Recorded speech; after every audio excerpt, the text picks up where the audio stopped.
What's up, Julio? Bro, How's the world doing? man, my head is spinning. The video that you just showed me before we start the channel, before we start the program today, the show, it got my head. Man, I need to talk to Kawa Malai. Kawa, if you're seeing this podcast today, we need to talk again. We need to have a conversation For because sure. I want to say thank you for being in the grand awakening in I Roberto's know. eyes. All right. Hey guys, thank you and appreciate your visit today. I'm your host Julio with my friend and co-host Robert Barbosa. And today's episode, it's gonna be insane. Get ready, put your helmet, tie your shoes, tighten up the belt because we are going deep into the rabbit hole of the 9/11, especially the subject of molten metal beams cut in diagonal shape or linear cuts. And it is a lot of videos that I dove into, and it got me to the rabbit hole, man. It's a lot of information out there that I didn't know back then. And they just came, people posting videos and finding information from the web and post it out there to people to see. And it's incredible. After 24 years, we're still talking about it like it was yesterday. And the sad thing is that, you know, we want to say that, oh man, had this happened now, we would know, we would get to the bottom of this. And really, I mean, look what happened with the whole Charlie Kirk thing. So at this point, man, they can still fool us. I mean, they can try, but at least we still have unresolved issues that we're trying to work up here. And yeah, let's see this video. See All right, man. Let's watch the video. Before we start today, please go ahead and like and subscribe. Subscribe to the channel.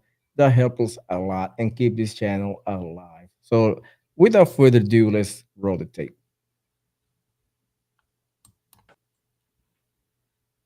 Is the production of large quantities. Why is it meeting? Is the production of large quantities of dust.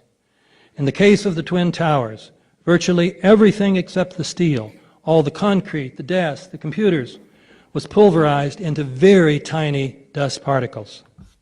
The official story cannot explain one, let alone all 7 of these features, at least, as Hoffman and Jones point out, without violating several basic laws of physics.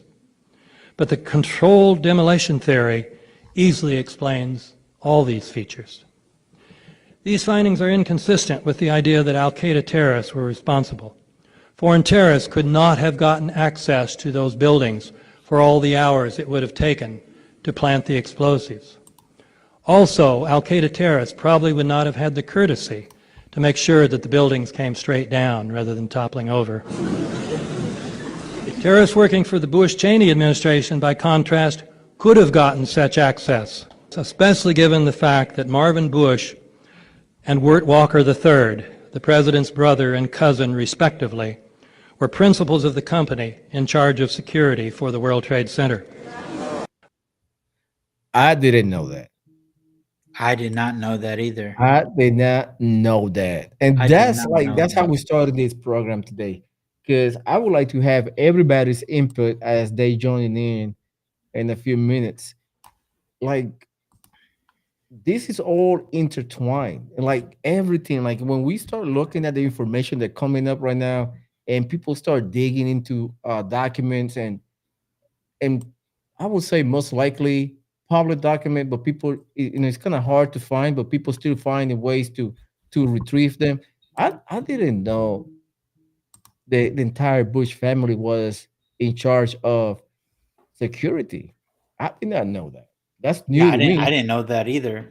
And that is just sickening, bro. I mean, this is I mean, I remember hearing something like this when Alex Jones was talking about it. That's why he was always implicating the Bushes.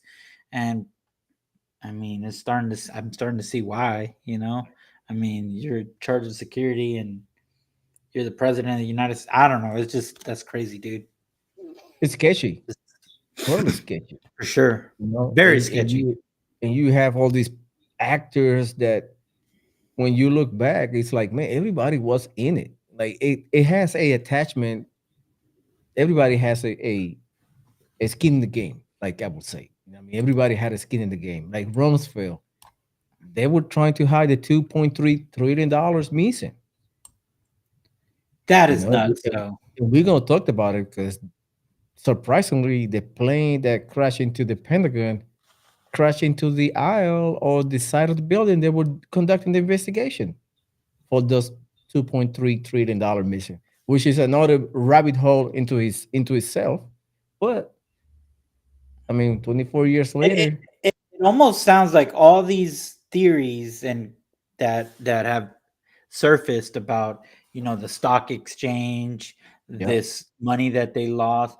It almost seems like this was a very convenient attack, and it's a at the lot of cost, money. yeah, at the cost of I don't know how many thousands of people we lost. We on that day we lost over 4,000 lives, not counting the thousands of people that died during the war and those thousands of wounded soldiers. So they don't care. Oh, and by the way, they make money on those wars too. Yeah, Yeah, just that's saying. true. You know, what I mean, whatever money they make during the attack on 9/11, they make money on the defense side, and they just like they making that money. Oh, by the way, now that you mention, uh, they're making money. A tattletale of the event that telling that a lot of people knew about the event. It was the stock market exchange. They were selling stocks the day before. Yeah, that's They see. were they sold a lot of stuff. A lot of people that probably have knowledge about what's going to happen in 9/11, they just sold out a lot of the stocks. The owner of the building didn't come to work that day. When he never missed a day on his life, he decided to just like, you know what, I'm gonna skip today.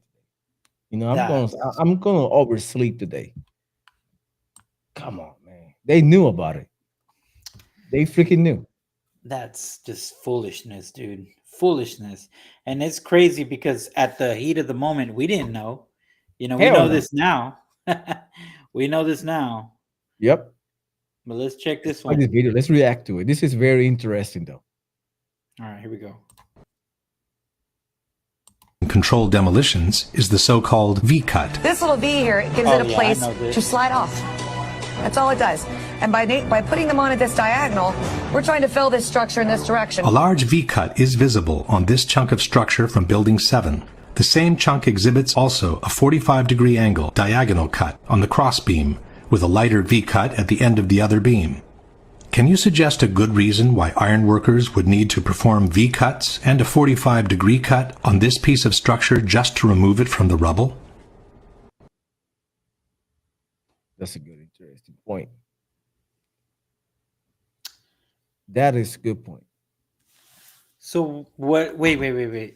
So am I understanding this right? They're saying that these V cuts, they did it while they were demoing,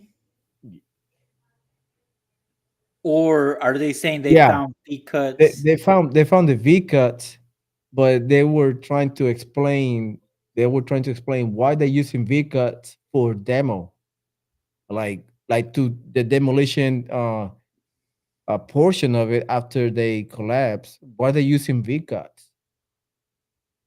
So they are implying those V cuts were made prior or during the collapse of the building. You know what I mean?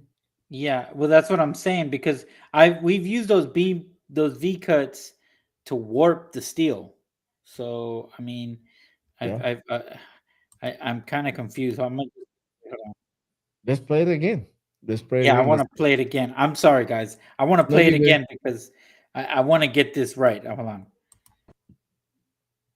Why is it muting? Okay. Positions is the so-called V-cut. This little V here gives it a place to slide off.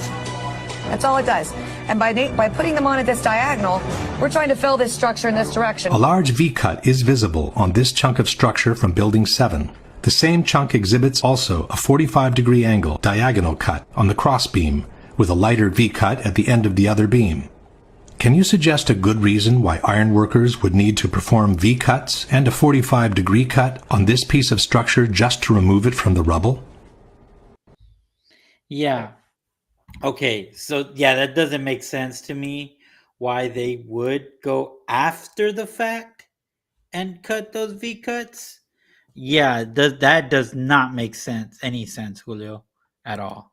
No, it does not. It does not. Why you had to it's already demo. You know what I mean? You could cut it whatever way you want and just remove it with the crane. You know what I mean? You don't need that cut. So and we see another videos.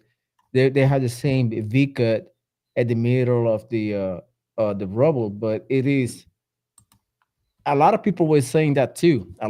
There's a video there. They have a fireman talking about seeing pools of molten metal at the base of these beams right after melted, like molten metal already probably cooled down. But why you see molten metal when the jet fuel, kerosene, the JPA, whatever jet fuel that you were using, it probably burned up to like 1,000 degrees. But to Yeah, melt well, to yeah, melt these beams, you probably need upwards 1,500. yeah, and then the steel that they used to make back in the day was very hardened. So, or very, I mean, I am curious. What grading is it? X52, you think? Hold on, let me see. We Um, can just rock it or what ChatGPT. is the grade of steel in the 1920s? What was it? Uh, Maybe no, 1930s? they built that in the 70s. 1970? Yeah, they built that. Yeah, they finished the construction at probably 1973. Okay, 1970s. Let me see. I guarantee you it was probably like you were saying, hardened, thick steel. Okay, ASTM X70. Oh, okay. Grades from 40, 60 to 75s. So they did have those structural. Okay, let me see in New York City. In Well, the reason why I'm bringing this up is because so there was a moment when we would forge steel. That's why if people that knows about steel, that's why we had heat numbers because a certain amount of heat was created to make that steel, and at that rating would be what they call in the temperature for to basically I can't believe I lost the word, but Like the reading like where it will bend, it will like give out. Like warp. Okay. yep, in New York. And if it's like X60, that's hard steel. So with it being so hard, if it's like X52, then that's kind of soft. That means it'll bend before it will crack or whatever. But Okay. back in the day, if it was hard steel, which it shows to be X65, X70, so that means that steel is so hard that basically the top would have snapped. You get what I'm saying? It wouldn't warp like the way they're trying to say, where all the beams warped. And plus, even if it warped that way, it would bowed up like this, and Right. everything would collapse, and the steels would be like springs. So being X65 to X70, that would have broken the top part of it and fell out. So I don't Okay. I don't see it Will you collapsing. like you know more than I do on metals? Will you say that, let's say, the top portion collapse with that those beams being so hard? Will you will the top just fell over and the structure, the main structure, will remain? Like Yeah, the top yeah, would slide off? yep. Like, Yeah, okay, that's what I'm saying. So let's say this is the top part of right. the building. This is the biggest building. This is the ground, the base. If it hit here, right, in this finger, so you would probably lose up to here, and this would fall off. It would fall off, but this would still be here. Now the integrity of the structure would still be okay, but honestly, they would have to We'll demo it. yeah, but my point is it wouldn't collapse like that, like the Right. way it did. Like a And control collapse, because it was yeah, it control looks like collapse. It collapsed into its own footprint. It would be, I mean, like if you were saying, like if it would just collapse or break off and snap off, and half of the building fell to the side, either left or right, back or forward, it would be more damage. It would have been now damage to the I'm gonna buildings I'm adjacent to it, you know? now I'm gonna ask specifically what steel was in the Twin Towers? Probably a heavy What duty. grade? X52 and question mark. The steel used to the Twin Towers was primarily STM ASTM A36. Structural steel, core columns, and very high. The grade X52 steel mentioned in your query was not used in the towers. It is high strength and low alloyed, typically used for gas pipelines. Okay, so hold on, here goes. So this is yep. Basically, they were the plates were 4 inches, half-inch thick. So Damn. the web. So yeah, there's no way, dude, that would have collapsed like that, dude. So I mean, like a 4.5, 5 inch, it's huge. Like One as a inch thickness. damn. Yeah, yeah, that's that's pretty good steel, dude. I know. And they were like actually braced with each other too. They were like panels, and they were braced to each other. So it make it more, it Yeah, triple or 10 times X their strength. So because I seen the video of it, like an engineer talking about it. They were braced. That's why you seen the whole panel just fall off because they yeah, were like that's why the windows were part of the frame. That's what made that building so unique. That building yeah. was made to last forever. There's no way it would have. Like Mm. you would have had the top maybe gone out, and maybe the building kind of concave on itself and fall that way.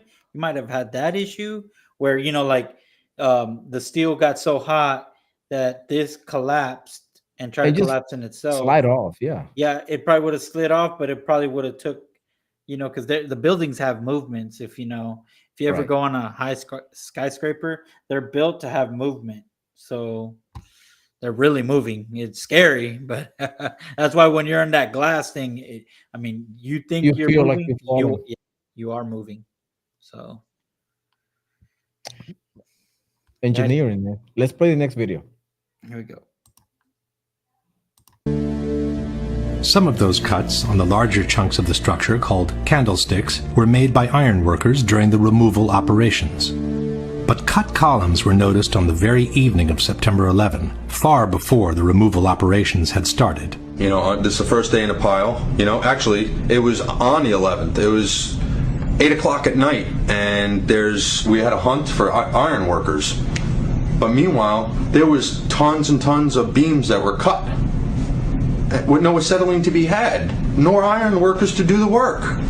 It's just physically not possible to cut that much steel in that amount of time, especially with no one to operate the equipment. It just didn't add up.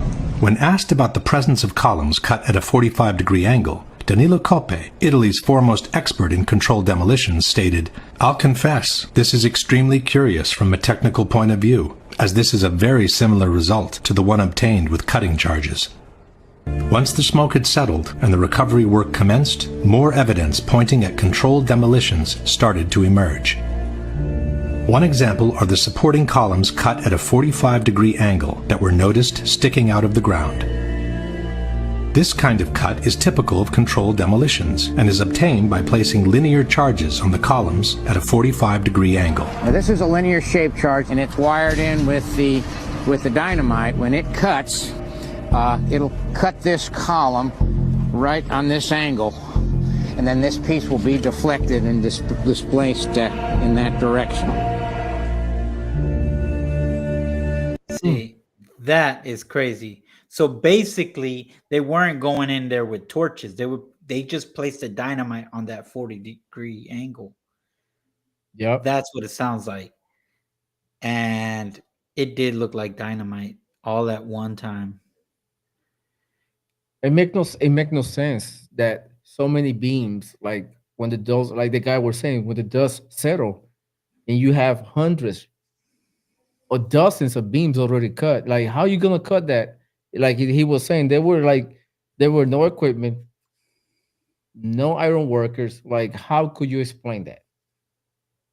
Even though the day after, they would say the day after when everything settled down, like, how could you explain all those beams with 45-degree cuts? Oh man, dude. And people pointed out at the time. I remember people pointed out, and Yeah, I remember too. and nobody have an explanation for it. An expert came out and they were saying, "Hey, that is a sign of controlled demo." And they trying to scrub those people. Like, I mean, they're trying to label those people as crazy. They don't know what they're talking about. And they were experts with 20, 30 years experience in that field. And they did the same thing that happened into the vaccines. Yeah, They remember? Yeah, discredited you're right. all the people. Even They were doctors that were discredited. canceling them. People from TikTok who are not doctors and professionals would cancel doctors that actually know what they're talking about. And now I do remember that a lot of people would bring this up, that even firefighters, I think there was a chief even, I think, came Yeah, on I think it's a TV. video in there. Yeah, and he basically said, like, this looks like a controlled fire, like a controlled demolition. I mean, so it's like, dude, man, this is Like, how odd it is that Tower 1, Tower 2, and Tower 7 fell on the footprint. How odd it is. Like, give me the odds of having the three events like near to each other, very similar fall. Like, how odd is that? It's like a winning the lottery like 3 times in a row in the same day. yeah, I know. It's obvious. It is obvious. But And this is why we don't trust the government. facts. And Democrats, for whatever reason, want to trust the government, even though they supposedly don't trust the government. I don't That's trust why nobody. I don't get that. I don't trust nobody nowadays. Like, Nope. If something happened, somebody has some explaining to do because this is very weird, though. In my opinion, this is above and beyond explanation. Like how you had three buildings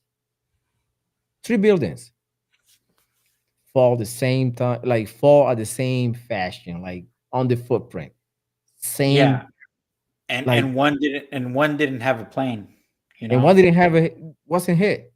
because the plane supposedly is the reason why it collapsed. That's a flight 97 that ended up landing somewhere else with no passengers because they have no passengers. I remember that day. They're like, oh, we didn't have no passengers. Remember that? Yeah. Flight 95, whatever. They even made a movie about it. Yeah. And people were saying that phone calls out of that building came up out of that plane, but nobody can make a phone call in the plane because it won't work in high altitude. Explain that to me. Yeah. Explain that to me. It's all fake, in my opinion. All these Fake, people, all faking the stuff. gay, faking gay. Yeah, I mean, like, did they sue the airliners of 9/11? Let me see. Because I didn't see too many people praying for those lives in the airplane. You would see one or two people, but there were nothing to be found. Like there were like not too many faces, just phone calls and recordings. Yes, it says numerous lawsuits were filed against the airlines, airport security companies, and other defendants after 9/11. Though most families opt for the government's victim compensation fund, some families, like the Candor Fitzgerald firm, the Bavis family, pursued litigation instead, leading to a settlement that provided a form of accountability and transparency even if the terms were often confidential. The VCF was established as an alternative to lawsuits, but the litigation that did occur focused on alleged security failures and negligence by the airlines. So, I'm gonna dive into the people. oh man, they received each $135 million settlement in 2013. Damn, after 12 years of litigation. Yeah, well, they're not trying to pay, so they're trying to like go as that's why those type of cases were probably pro bono, because man, they try to wait it out and change, reschedule, hoping that People somebody's get gonna give tired up. and drop the case. Yeah, they do that a lot. All right, let's see the next video. All right, here we go. Lower red line. That Volkswagen is telescoping in on itself. It's getting half its size before there's any downward motion at the point of jet plane impacts. So it is being destroyed. We can ask ourselves what's destroying it, and we've already seen some answers to that question. But if it were there, we would have seen it in the photographs, but none of the videos, none of the photographs show a structure driving the rest of the building down to the ground. It's been destroyed in the first 3 seconds. After that, it looks more like the volcanic eruption, as we noted, in the Tongan Sea at looks almost identical. 2009. Yeah, upward, outward, arching streamers, a geometry of fireworks, freely flying structural steel sections weighing 4 and 8 tons, trailed by thick white smoke clouds. So molten objects trailing the smoke in the case of the right, the aluminum oxide ash in the case of the left at the World Trade Center. That's basically what we were talking about.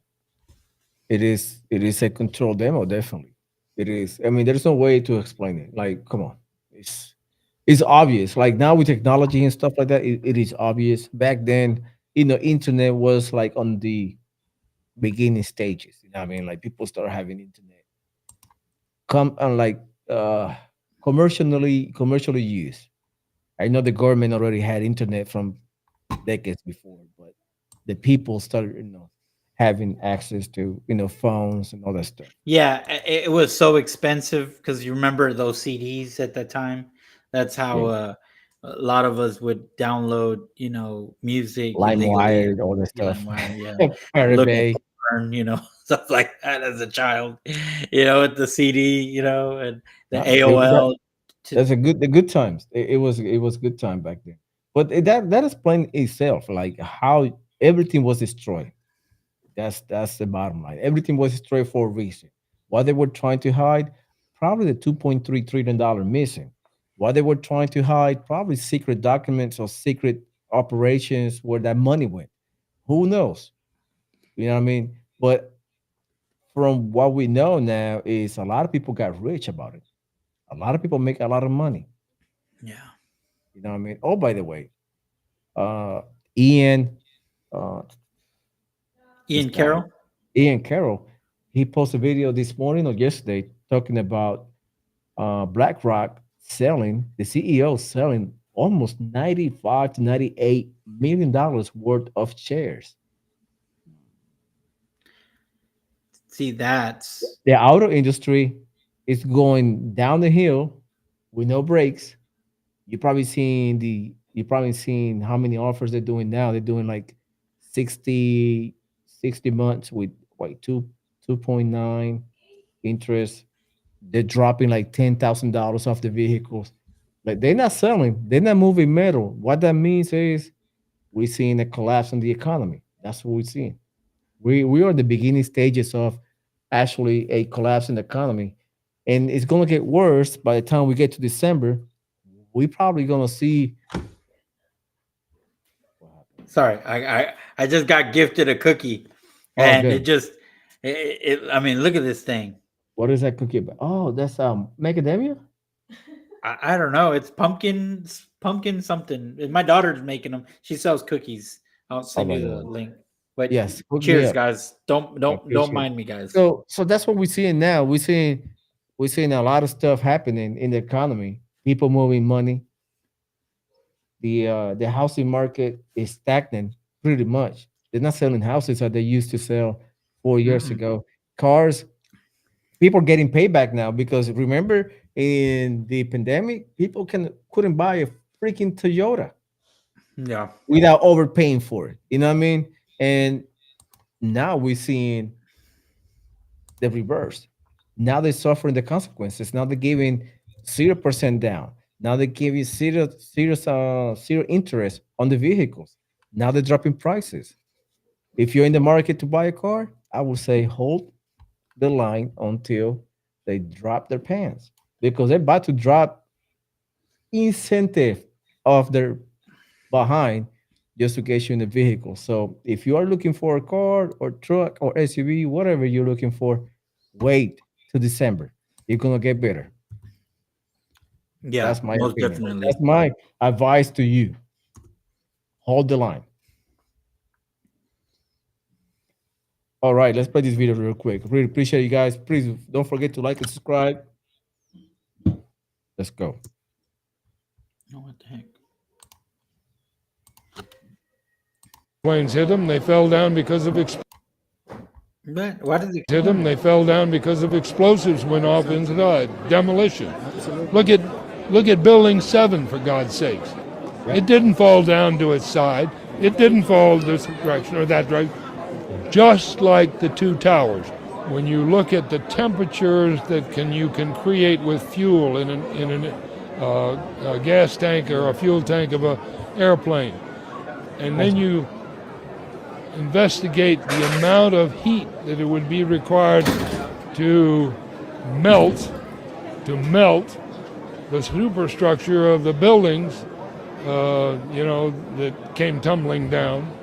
When you put all of that together, the one thing that shows it does not match the facts. What is it they do not want the public? Bro. And that is a fact. we were talking about it just now, that it is impossible with jet fuel just to melt a metal beam which is like 4 to 5 inches thick. It is impossible. It is impossible. Yeah. The next, You just reminded me something. What And so have you seen what happens when you ignite jet fuel? no, I have not seen the video. You have one? Yeah. So hold on. Let's see. Give me one sec. But yeah, this guy does, gasoline in a cup, jet fuel combustion fire. This guy does this. Thank you. I'm gonna just fast forward it a little bit. Here we go. Share this one. Boom. Hook us up. This is what I like. Peachy. Hold on. There we go. Peachy vibe. Hey, this is good, Joe. Right here, brother. This is amazing. Peachy vibe. Super cool. Super cool. Please support the channel. Let's play this video real quick. Okay. What we got here is a whole bunch of different kinds of fuel. This is jet fuel. The reason I made this video is because I don't like the myth that jet fuel is so flammable and so exotic and so dangerous. So I got all the different fuels. We can compare them all. This is jet fuel, Jet A. So those of you that have that 737 sitting in the backyard, you'll use this. Diesel.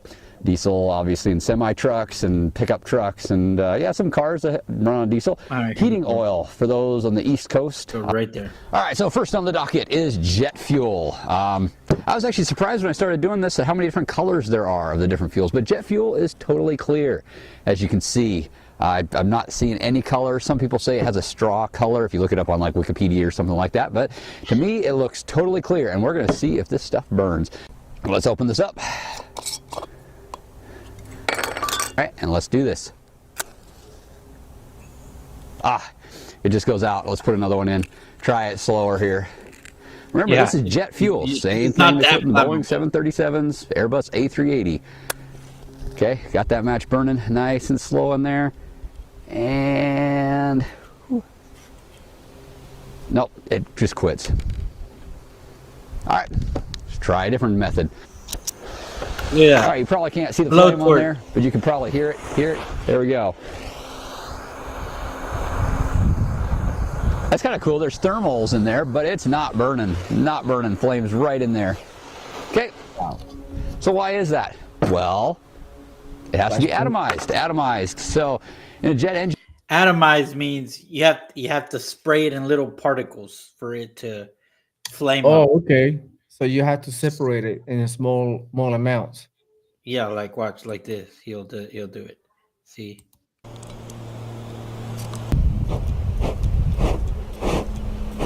Atomized, individual atoms. Okay, that's what makes it flammable. But yet, so that's why the airplanes just spray to cause the afterburner. Okay, makes sense. And he does that to diesel, so on and so on. So shout out to this guy. His name is Just Think. Clever name. Yeah, pretty informative. I didn't know that you have to actually kind of atomize it and make it like small particles to burn. That's new to me. I guess the flash point is very, very high. You had to have you had to separate it. Versus gasoline. I mean, he just the put that alone. Yeah, the fume alone just ignites it. Yeah, it's pretty cool. Yeah. So let's play the next video, because this one is playing quite a little bit. This one's with the fire department in New York, right? Yep. You should get the value first. Okay, when I push play, it mutes. And I saw myself. Come on, Facebook. Oh man, come on. And I saw myself was molten lava-like pockets of molten steel. All right, I spent the night on the pile searching for bodies, and I saw that with my own eyes. So who are you going to believe? Are you going to believe a bunch of government bureaucrats or my fellow brothers, which I lost 343 guys that day? Wow. And I lost Tommy O'Hagan, Bruce Van Hines, and Kenny Kumpel. And I can never forget that. I think of that before I go to bed. I think about it the first thing in the morning when I wake up. And it's in honor of them and their family that I will continue to do everything I can to make the rest of the world wake up to the fact that this was a false flag operation. Right. And now, as you're out there with professionals who understand what it is that they're seeing, what were you all saying to each other when you're looking at this molten lava? Well, we were overcome with grief. First of all, we lost 343 guys. We weren't talking about that. If you look at the numerous videos, you'll see the guys bent over in incredible grief. One of the things that we have in the fire department is an incredible brotherhood. We do what we do, an aggressive interior attack, because we believe in each other. We know that our guys will pull us out if we get into trouble. And if we lose somebody, we're family. We're very close. We know each other's families. We know each other's children. And one of the things that I've been privy to is I'm proud of is that the New York City Fire Department is a calling. It brings out the best in guys, in men who put their lives on the line to save other people's lives. New York City Fire Department is probably the least integrated of all the services, right? When I first came into the firehouse, it was all heavy brogues and stuff. But those same guys, I've seen them bent over giving mouth to mouth to little black children that they've just pulled out of a building. And typically when you die or when you cease to start to breathe, you throw up. And they gave them mouth to mouth. I've seen incredible acts of heroism. I love my fellow firefighters. We love each other. And I'm dedicated to exposing this false flag that took their lives. What do your comrades say to you? What do people say to you? Because we've tried to talk to some people, and of course, they have to worry about their pension and things like that. They cannot comment. And I'm retired. But while I was on, I was approached by the news, and I deferred from. Dang. Bro. He even said right there, I'm retired, but when I was still on, I basically deferred him, like he couldn't say anything. Right. Yeah. They could find any excuse to fire you, and you jeopardize your livelihood. You put in 20, 30, so much amount of years on it. So it is hard. So it's the same in the military. Sometimes you have to shut up and defer them to somebody else. Okay. Once you retire, then you speak your mind. You know what I mean? Yeah, it's just sad though, that We've been saying that for longest, and everybody been saying that, but it's like nothing's gonna get done. Sadly, nothing's gonna get done. The government will not give you an answer, and that's the world we live in. Now, they killed Charlie Kirk. Who's next tomorrow? I know. You know what I mean? Who's next? Same thing happened in Israel and Gaza. I don't like war, so why we have to keep? We need to call for peace. Everybody go to their house. Excuse me, and call it quits. Call for peace. Same in Ukraine and Russia. Come on, guys, you need to stop. Because at the end, this is what I find out. At the end, United States will end it up always putting the neck on the line, like always, for some reason.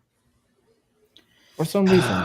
We have other countries fighting, and United States ended up being dragged into it for no reason whatsoever.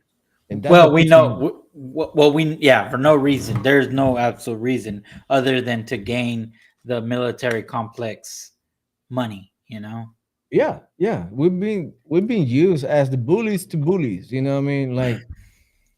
We're just being used. We've been the police of the world for the longest, and we need to stop that.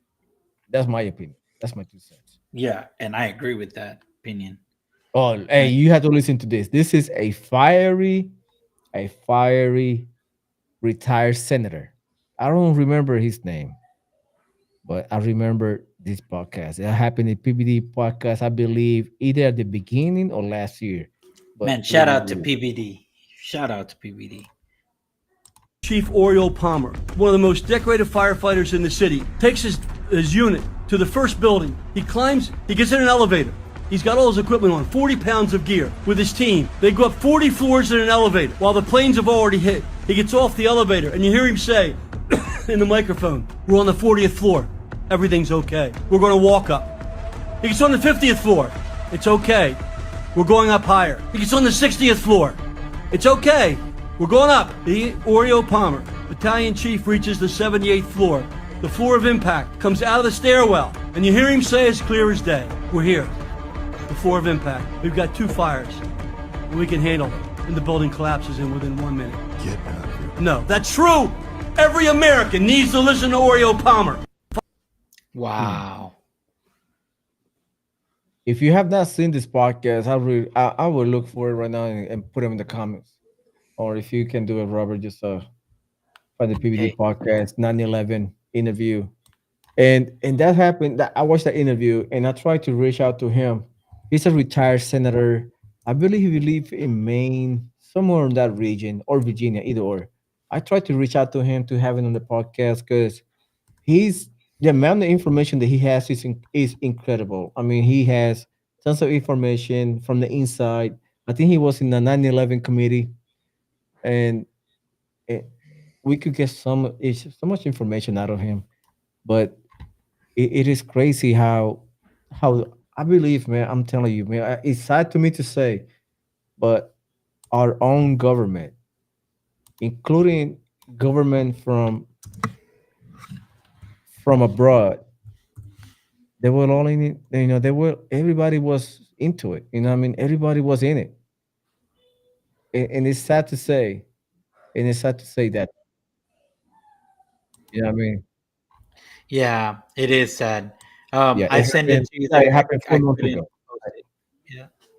Yeah, let me put it in the chat so people can actually go. Because if I and post see. it, it's gonna be on either one. Yeah. One. Go ahead. That's for the people. If you're watching on, let me post it here also on. Hold on. Here we go. I posted on. For if you guys are interested to see that podcast with PBD, and let me say his name.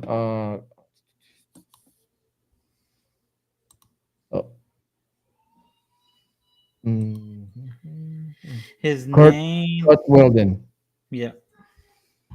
Kurt. That is, yeah, that is a fiery podcast a day. I'm surprised it has only, I mean, given PBD, but it's surprised it has only 18,000 views. You know what I mean?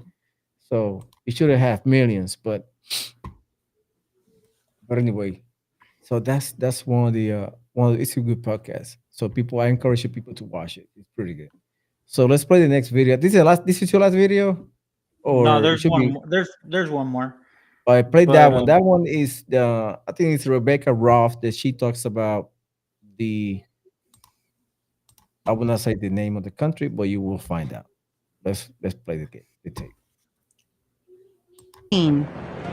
Those are fuse holders. Now look at all 3 pictures and look at how many boxes of plastic fuse holders that can be used for remote control demolition. And ask yourself, why would art students from Israel and Austria be having thousands of fuse holders? This building was built in the early 1970s. They weren't electricians. They weren't redoing all of the electricity in that building. Think about this. Okay, so I get this book out, I'm waiting for my shipment of books to show up, and I literally had a voice say to me, look into this. Those fuses, by the way, come from a company called Littel Fuse, Littel Fuse Company. They're located in Chicago. And some little voice said to me, take a look into this Littel Fuse Company, where all of those fuse holders behind those artists are. And now some of those artists are guaranteed Mossad bomb experts. And that's in the DEA document that you can read. So I find out that Lytel Company is a subsidiary of a corporation called Tracor, T-R-A-C-O-R. Now, Tracor, they went bankrupt and split their company. They were a government contractor. They split them off into Tracor Aviation, Lytel Fuse, and Tracor Defense Holdings. They're based in Austin, Texas. Dang. They were bought out by Westmark Systems. Bobby Ray Inman was the chairman of the Westmark at a point. Then Westmark kind of started losing it, and Tracor bought them back. Tracor bought out a company called Vitro, which used to be the Kellex Company. Let me tell you about Kellex Company. The Kellex Corporation was a wholly owned subsidiary of M.W. Kellogg, as in cereal, you know that guy, Kellogg Company. Kellex was formed in 1942 so Kellogg's operation relating to the Manhattan Project could be kept separate and secret. Kel meaning Kellogg and X meaning secret. The new company's goal was to design a facility for the production of enriched uranium through a gaseous diffusion technique. In gaseous diffusion, isotopes of uranium-235 could be separated from uranium-238 by turning uranium metal into uranium hexafluoride gas and straining it through a barrier material. Look behind the gentleman in the pink. Dude, that is. See, Rebecca Roth. Look it up. I will post her channel too. She have a news channel. She is a wealth of information. She have hours and hours of info. It is incredible the amount of information he has. Let me look at her page real quick. And I'm sorry to do it right now, but I had to do it. Yeah, dude, man, Israel is just so much in the mix. And then I just have a question, Julio, and I know you know it's a touchy subject, but what do we benefit out of Israel? Nothing.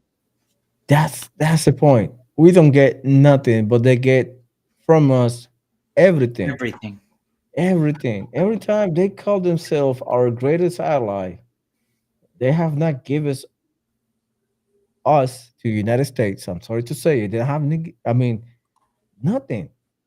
They give us. Oh yeah, they give us something. Nothing but trouble. And I am not pro Hamas. I am not pro Palestine. Hell no, I'm not. But I am against being taken a fool. Yeah, so, I'm just against any country trying to manipulate our country. Right. That's it. Can you show me and show the audience the video that you just showed me a few minutes ago before we start the show? But we play this video and then we're gonna go to the next one. Okay, so let me play the video that I showed you. Here we go. Go ahead. Guys, all right, guys. Watch this. When this video came out? It came out today? Came out yesterday. Hey, watch this video. I'm gonna put myself on the side. Make this. Because it can be consequential. And the other one, what's the other one? Let me go here. Bastard. Right here. War on Americans. Take a listen to what he says. Christian influencers. Okay. You said we talked about the woke right, and you said I call it the woke Reich. That's a brilliant observation. The woke Reich, because these people, they're not any different from the woke left. I mean, they're insane. They're loonies. But they're actually meeting on some of the things. And what we have to do is we have to secure that part of the base of our support in the United States. That is being challenged systematically. A lot of this is done with money. Money of NGOs, vast. Money of governments, vaster. Okay? We have to fight back. How do we fight back? Our influencers. I think you should also talk to them if you have a chance. To that community, they're very important. And secondly, we're going to have to use the tools of battle. You know, the weapons change over time. You can't fight today with swords. That doesn't work very well, okay? And you can't fight with Here it comes. cavalry. That doesn't work very well. And you have these new things, you know, like drones, things like that. I won't get into that. But we have to fight with the weapons that apply to the battlefields in which we're engaged. And the most important ones are the social media. And the most important purchase that is going on right now is class TikTok. TikTok, number one. And I hope it goes through because it can be consequential. And the other one, what's the other one? That's most important. X. X. Exactly. Very good. And, you know, so we have to talk to Elon. He's not an enemy. He's a friend. We should talk to him. Now, if we can get those two things, we get a lot. And I could go on other things, but that's not the point right now. We have to fight the fight, okay? To give direction to the Jewish people and give direction to our non-Jewish friends or those who could be our Jewish our friends. Are we going to succeed with everyone? No. Will there be a strong counterpart? Yes. Imagine being Okay, so Julio. Okay, so for the audience, I just have a question. Where is he talking from? Is he? You would think if he's going to be talking like this, to what audience? He should be talking to Israeli, right, in Israel. No, he's here in the United States talking to, I want to say, one of the youth of the Turning Point, you know, that are taking over. And they're trying to strategize how to get, because America right now is not as naive as they think we are. So we're thanks to X, which I hope Elon doesn't do this, but X is one of the ones that we are freely to express and expose all this. So it's just discouraging to hear him say that. And he says it. He says with NGOs. So it's our money. Right. They're using our money against to benefit that country, you know. I know. And that's happening more blatant every freaking day, man. They saying it without hiding it right now. I know. I remember back in the day, we used to find out what they were saying because somebody came up forward, a whistleblower, and said it. But now they come up in front of us, in front of TV. They don't care. Yeah, they that was said blatant in front of us, right there, right. You know, he didn't They care. said it right into our faces. They just said it. They don't care. They care less. They are careless about what we have to say about Israel, and that's why I'm pissed about this legislation they are about to happen. They're about to put forward about if you are criticizing Israel, you've been called Islamophobic or anti-Semitic, whatever terminology they want to put in on the language they want to use on the bill. But why we cannot criticize others, but yet we are able to criticize our country and not have a repercussion? You know what I mean? And that is and see, Piss me off, man. Julio, and then remember this. Piss me For off. years, we couldn't say, if we said the Jews run Hollywood, the Jews run the social media, I mean the media, it would be like, oh, you're anti-Semitic. But I love what Candace says right now in this clip. Watch, listen to what she says real quick. We're allowed to say Israel controls the media now. Okay, I think that's just like on camera. Now, there will be no dispute about this.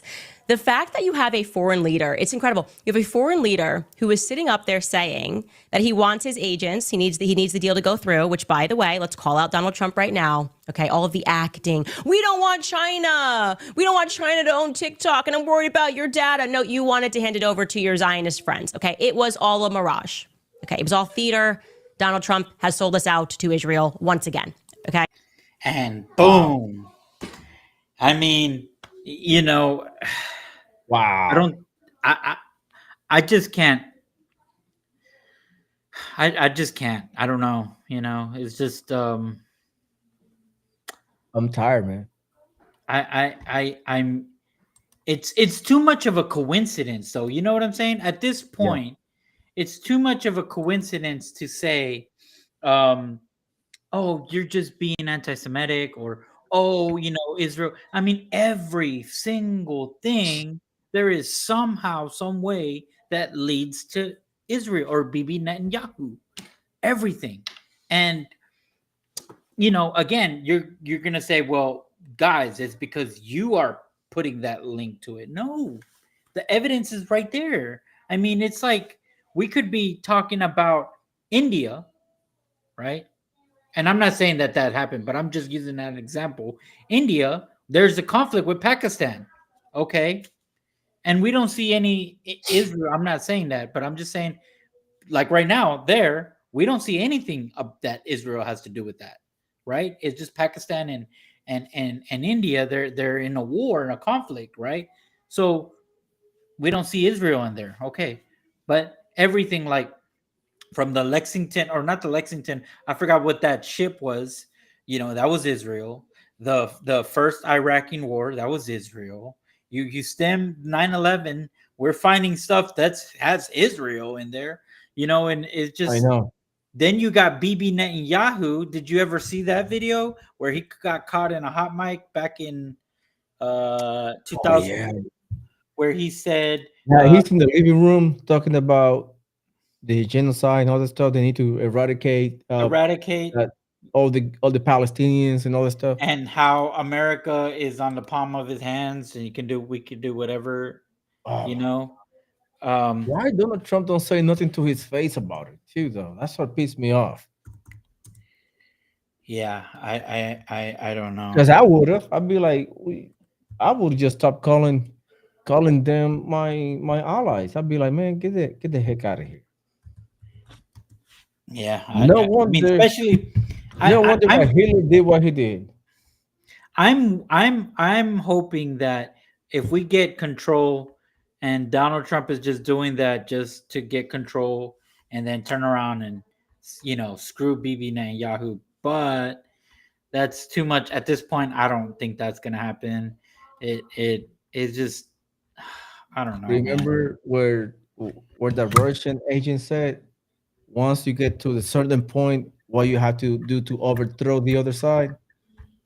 Use force. And that's where we at right now. They're everywhere. Have you seen that post? They are in the industry, like entertainment industry. They are in the news. They are in politics. They are in social media.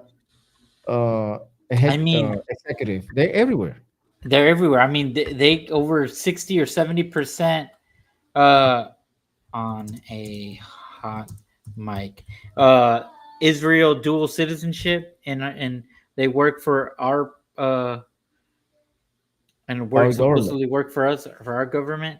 Yeah, dude, that is crazy. I'm trying to find that hot mic where he's like sitting in the living room or something, and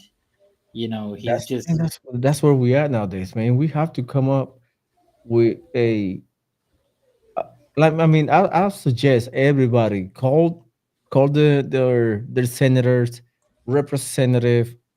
I don't care if it's from the left or the right. I don't care. Call them up and tell them that you not agree with that bill. I will get the name of the bill because they were talking about a few months ago. The anti-Semitic whatever bill they want to pass on. I will call them. I will come up representative. I'd be like, you better vote no. Man, he's just no. I'm telling you, he's just went on Israel about Palestinians. Why, my friend Robert looking for that video. Please like and subscribe. Join the fam. I will leave there we go, the ticker down below. Just go there. All right. Subscribe to the channel. I really appreciate it. We go live every day from 6:30 and forward, sometimes to 7:30 to sometimes 8, depend on the conversation. But we go live every day. We missed yesterday. I was busy yesterday.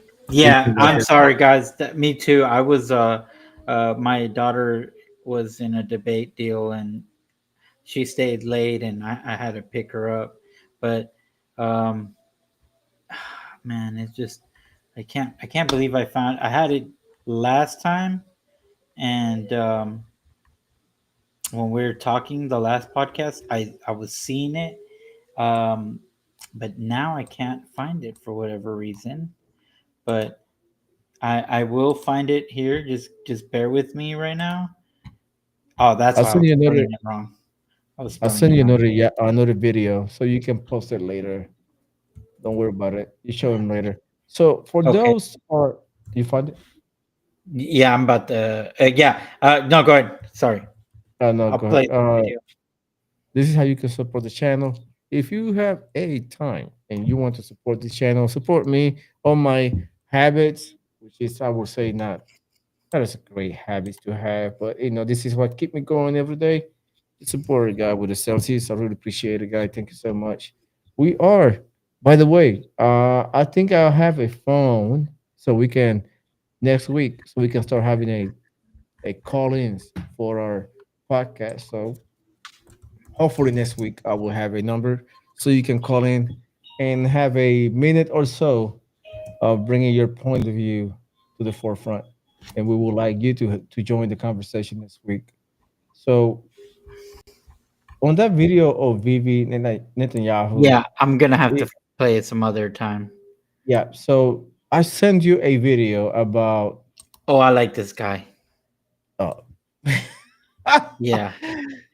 Come on, let's play this video. I hope you guys enjoy it. I don't, but yeah. This guy. Oh, wait, this guy? You don't like this guy? It's gonna be crazy. Okay, here we go. Is it this one? Yeah, go ahead, play the video. All right. Your Democratic nominee for the mayor of New York City.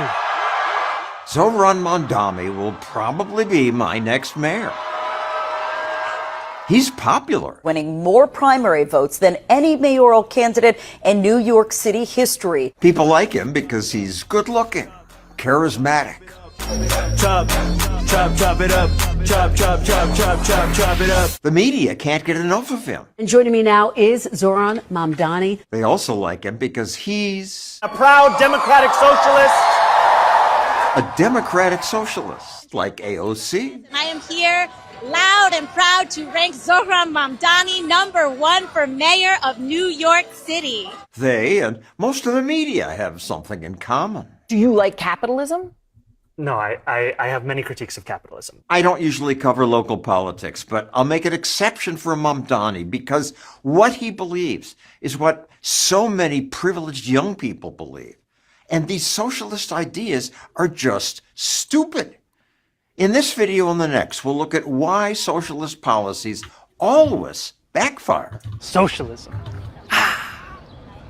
Terrifying word. Mamdani mocks those who fear socialism. He says democratic socialism just means a commitment to dignity, a state that provides whatever is necessary for its people to live a dignified life. That sounds nice, but a dignified life is not what socialism brings. Mamdani was more honest about that before he ran for mayor. The end goal of seizing the means of production. Seizing the means of production. That means government controls most everything. To house poor people, government should take over apartment buildings. Whether you call it the abolition of private property or you call it, just a statewide housing guarantee, it is preferable to what is going on right now. But abolition of private property has been tried. ¿Y este edificio? Es un edificio que tiene comercio privado de joyería. Expropiese. Expropiese. Everywhere it's been tried. Government ownership wrecks lives. Here's what grocery stores sometimes look like in socialist Venezuela. Yet Mamdani says, I will create a network of city-owned grocery stores whose mission is lower prices. But how are you going to do price it? Gouging. These stores will operate without a profit motive and will pass on those savings to you. No profit motive. That appeals to people.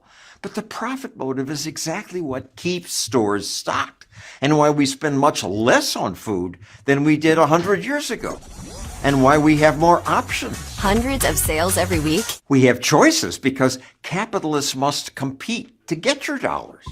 Compare your experience at your profit-seeking grocery store to Dysfunction at the DMV. government services bring tedious bureaucracy. People say hours-long waits have been greeting them at the doors. I don't want my grocery store run like that. Shelves are empty at an East Kansas City grocery store that's gotten millions of dollars from taxpayers. Cities have tried subsidizing groceries, but the results aren't pretty. A rotten smell comes through the door, and anywhere you turn, you'll see products that need to be restocked. I watch people walk in and walk out. Yet Mamdani promises, City-owned grocery stores with guaranteed lower prices. even if Mamdani's stores work better, they'll cost tax dollars and take customers from businesses that pay taxes. How are you going to try to come in and disrupt our livelihood? Mamdani doesn't discuss how subsidies destroy private tax-paying competition.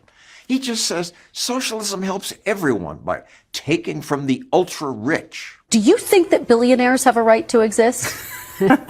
I don't think that we should have billionaires. Mamdani says he'll fund his handouts by taxing the rich. But wealth taxes never bring in what's promised. People don't work to pay taxes. Economist Art Laffer famously pointed out that at a certain level, higher taxes stop bringing in more money because rich people work hard to escape high taxes. They'll change where they earn their income. They'll change how they earn their income. They'll change how much they earn. When they receive the income, they'll change all of those things to minimize taxes. They will leave the United States. This billionaire once told me that if New York's taxes go up, rich people will just leave. You haven't left. I haven't left yet. Are you going to leave? Big story if I leave, I guess. If I leave New York, that's a big story. He did eventually leave. The rich people are going to leave, and other people are going to leave. You're going to end up with lots of people that don't produce, and then that's the spiral. Yep. That's the end. It's why Europe axed its wealth taxes. Millionaires just left. Even if you don't like rich people, losing them means losing tax revenue and jobs. In America, it's even easier to leave your city or state. Millions have already done that, fleeing places like California, New York, and Illinois. Mamdani sometimes knows this. We are talking about our tax base growing smaller and smaller each day with New Yorkers leaving. Everybody's going to check out a Dodge while that guy's around. It's crazy. It's not like this is a new idea. Does Mamdani even know that his state already tried high taxes on the rich? They didn't work. We projected that we'd get $4 billion, and we actually got well short of it. Maryland tried it too. It was supposed to bring in $106 million. That's right. What happened? They lost $257 million. Surprise. Well, I'm surprised. Nobody should be surprised. They're out of here. These people weren't stupid. Do Mamdani's supporters think this time will be different? In my next video, I'll cover more bad ideas from the socialists. Just economic policy. I'll skip things like defunding the police, globalize the intifada, and Mamdani's lack of experience. The socialist economic proposals, like his $30 minimum wage, are bad enough. Right. Oh, you found the video? I found the video. Okay, but hey, talked Before about we get to that. Saron Mamdani. Just Yeah. to bring it, just to have. I will give you my opinion. It's gonna be short. I hope he wins. He has 82% of the on the polls have him winning on 80 percentile, which is pretty high. So most likely he's gonna win. Adam drop. Cuomo probably will drop in the next couple of days. I mean, he's gonna run against them, against Saron Mamdani. Yeah, I think the only hope we have is, believe it or not, the real felon, Cuomo, the guy that killed so many elderly people in COVID. But I mean, honestly, I don't want him to win, and the only reason why is because because this is one thing about, if Mamdani wins, I will tell you this. He will do that, the whole socialist grocery thing, and it's going to work for 2, 3 to 4 years, right? And a lot of the wealthy people would probably leave, of course, the smart ones, but the ones that don't, they're gonna stay. So kind of like AOC right now. AOC's district is doing terrible, but we can't see it because it's they got a bailout. If United States just blocks them and lets them sink on their own, like meaning the federal government doesn't fund anything, then okay, if he wins, people are going to see what socialism does. But as of right now, it's kind of like a spoiled kid. He's going you have to let him fall. Yeah, you have to let him fall. But in America, we're not going to let any state fall like that.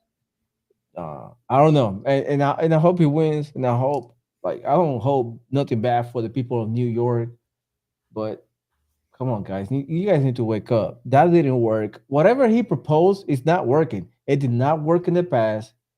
It would not work in the future. So it's like you were saying.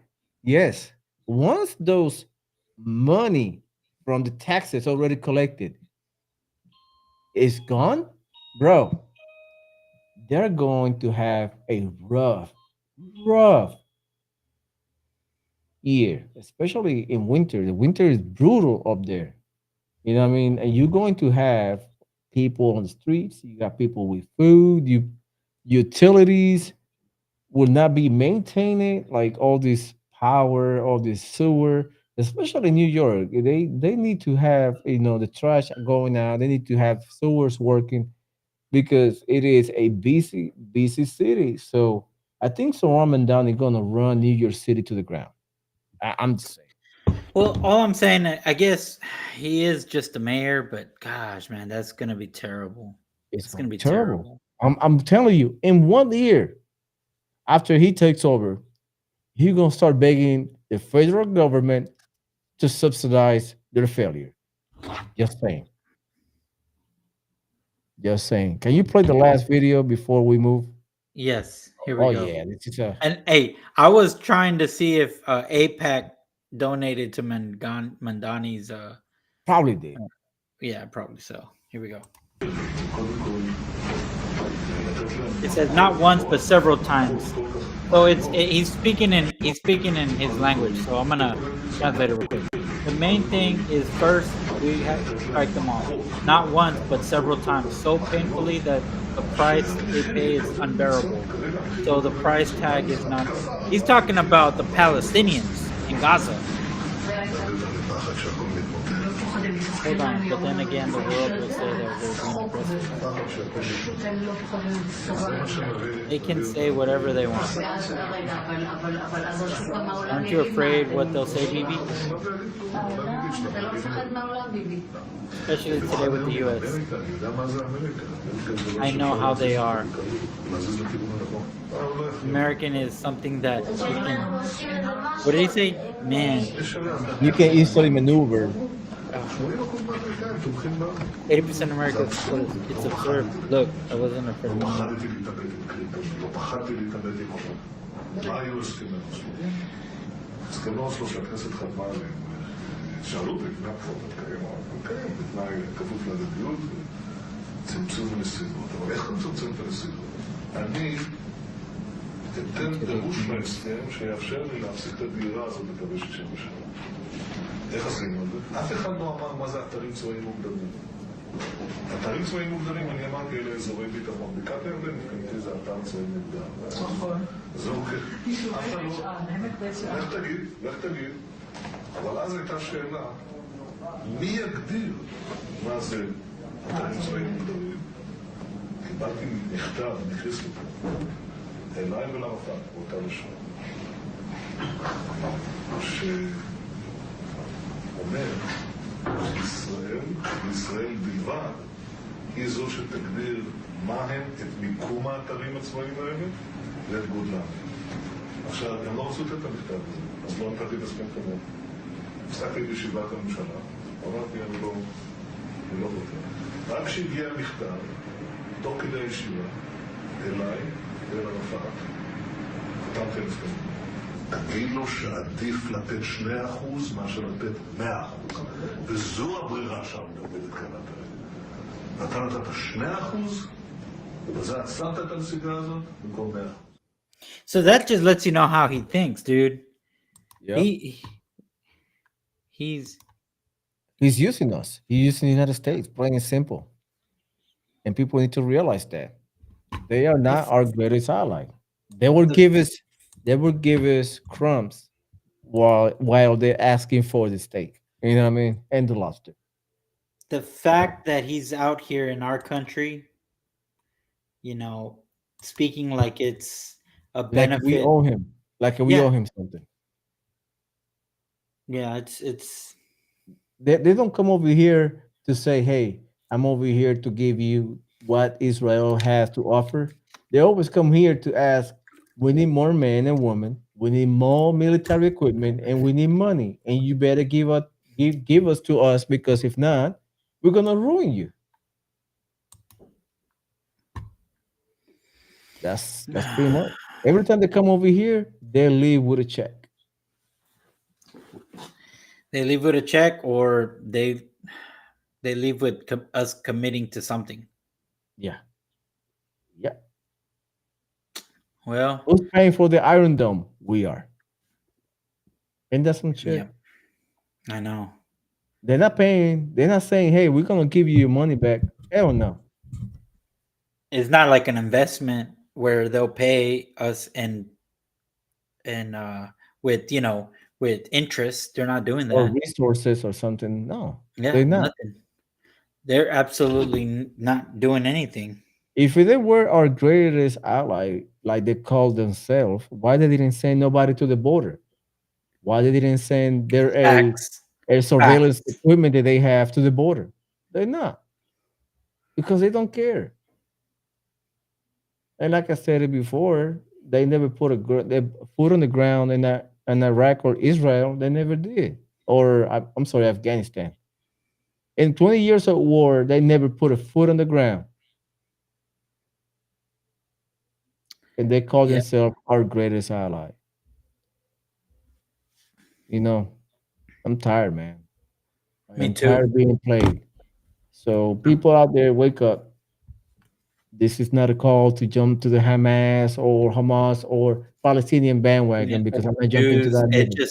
It's American first, dude. That's what we're asking for. Let's stop catering for another country. Let's not have dual citizenship for our elective and our bureaucrats. Yeah, and have dual citizenship on any country. So only American. If you're not pledged to the American 100%, you're not fit to serve in our capital, because we are being played. We're being invaded from within. Man, yeah, it's crazy. Like Rabbi Shmuley. Rabbi Shmuley. Yeah, Rabbi, the other rabbi.